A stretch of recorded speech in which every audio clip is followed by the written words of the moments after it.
Hey there, Brady here with your daily tennis lessons. So we're going to look at contact point this week at DTL. And today specifically, we're trying to answer the question of whether or not our arm should be bent or straight at contact. I think I get a lot of questions. A lot of you out there are taking videos of yourself now, which I just think is fantastic. You're seeing some feedback and trying to get some questions answered about, really how that arm should be positioned at contact. So the bulk of this video will be mainly at the baseline, but I want to look at the volley for a second here, because at the net, to me, there's really no question what that arm should look like at contact. So let's have a look at a few forehand volleys from me. Take a look at every one of these, and I'll freeze that. There's definitely some bend on the volley. Every single time you volley, I don't care who it is, if it's Federer, Nadal, Djokovic, myself, yourself, we cannot have a straight arm at contact when we volley because there's nowhere else to go. You want to remember that the volley technique or the volley stroke is a much more compact stroke than we have at the baseline. So ultimately, right at contact and just slightly after contact, the stroke is complete.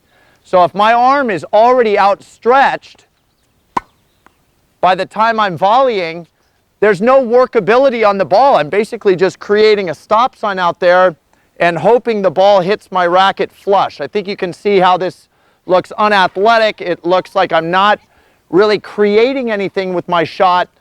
I'm just trying to put a wall up there. So with the forehand volley, with the backhand volley, you always want to be working with some bend in your elbow, okay?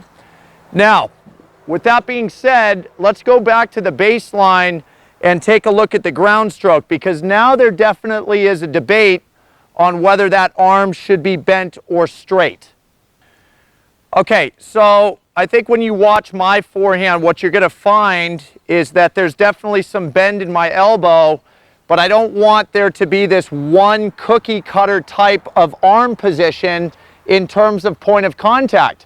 Because if you look at Federer, you look at Nadal, possibly the two greatest players of all time, put a freeze frame on their forehands and their arms are completely straight.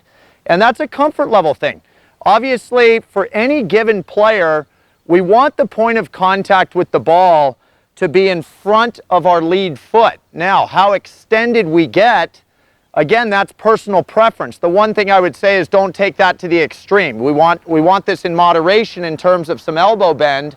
We wouldn't want to start saying, okay, it's okay to have my elbow bent and start having a huge angle where I'm hitting the ball late. So we are talking about a solid point of contact in front of your feet. I want you to watch my forehand for a second and notice I've got just some comfortable bend. And again, it's spatial. It's just, I want a consistent spacing from the ball as often as possible, and what that's going to create is a consistent arm position. All right, and my arm position definitely has some bend. Let's have a look.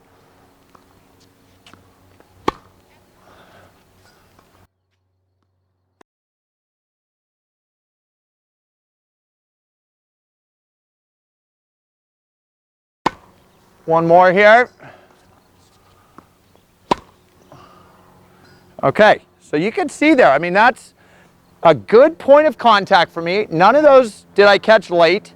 Obviously, we're not even discussing direction yet. I'm not talking about down the line and cross court in terms of point of contact, but just simply, I don't want any of you out there feeling like, oh, I watched video of myself and I saw my elbow slightly bent and I heard that Federer has a straight arm.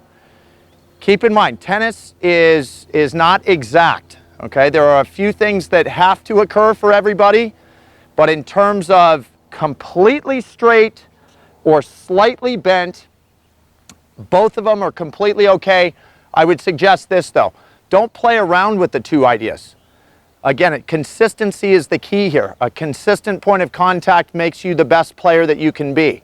So if you are part-time trying to hit the ball with a straight arm on your forehand from the baseline and part-time trying to have some elbow bend, Now, to me, that's an inconsistent idea, and I think you're going to not get as good of a result on your forehand from the baseline as if you just kept the position the same. Try both of them out if you feel like you're needing a switch or possibly just want to see which one's better. But once you lock into one, stick with it and avoid the extreme. I always think everything in moderation. Don't hear elbow bend and think massive elbow bend. We're still talking about a position that's definitely in front of your body for a solid point of contact. Okay, and that's all I got for you today. More to come this week on contact point at DTL.